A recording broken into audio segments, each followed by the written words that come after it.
Hi, I'm Kevin Jones. I'm the Executive Director of SACIA and the TPSA. Over the last year, I've had several people assert that one of the things that we should assume is the role of an industry policeman, particularly in relation to the behaviour of production companies working during this COVID crisis. It's an issue we've discussed on several occasions, and I'd like to explain to you not only why we're not able to fill that role, but what we are able to do to hold our members to account. To start, all recreational events are governed by SASREA, the South African Sports and Recreational Events Act, and at the moment, the National Disaster Management Act. Together, these two pieces of legislation determine that the responsibility for safety at an event is vested in the event organiser, who is responsible for ensuring that there is a COVID-19 risk mitigation plan, that all temporary structures are signed off by a competent person, normally a structural engineer who issues a certificate of compliance.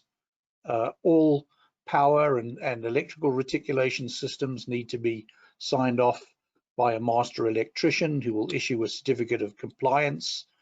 So there are many stakeholders involved, but the event organizer is exclusively responsible for ensuring that the environment is safe for the performers, for crew working at the event, and for patrons attending the event.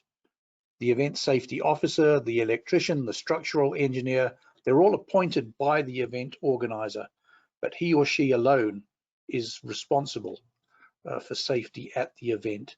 SACIA and our members have no mandate to conduct an inspection or enforce compliance with any regulations or legislation unless they are contracted to do so by the event organizer. The South African Police, as an integral member of the City JOC, are responsible for on-site enforcement of safety protocols.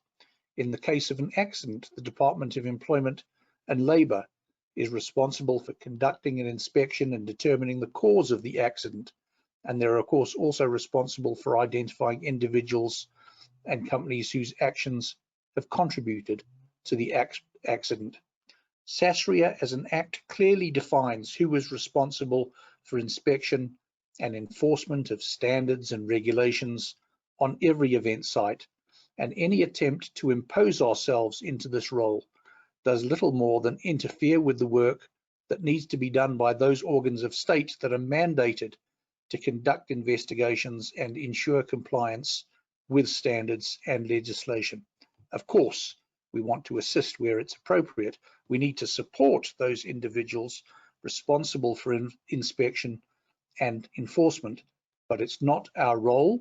It's not the role of our members. It's certainly not a role that we can unilaterally assume.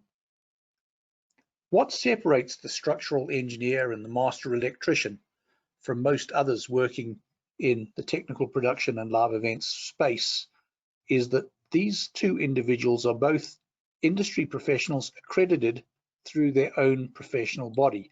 The engineer holds a designation issued by the Engineering Council, while the master electrician is licensed by the Electrical Contractors Association. Both have signed a code of professional conduct.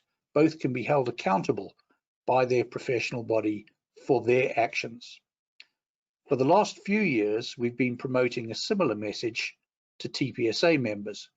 Earn a professional designation that recognizes your skill, your competence, and your expertise in the same way that engineers and electricians are recognized. SACIA currently award designations to event technical crew, event organizers, and event safety officers, and it's eminently possible for industry professionals working in our sector to earn a designation based on an assessment that examines their education, their work experience, their work ethic, as well as an examination or a review of a portfolio of evidence. Individuals working in the live events industry need to elevate themselves. They need to earn a designation. They need to commit to a code of professional conduct, and they have to hold themselves and their colleagues to account. SACIA can't become an industry policeman, but we can hold ourselves and our designated members to a higher standard of business and ethics. SASREA clearly defines who is responsible for inspection and enforcement of standards on an event site. It's not SACIA, it's not the TPSA, and it's certainly not rogue members who feel the need to impose themselves on another.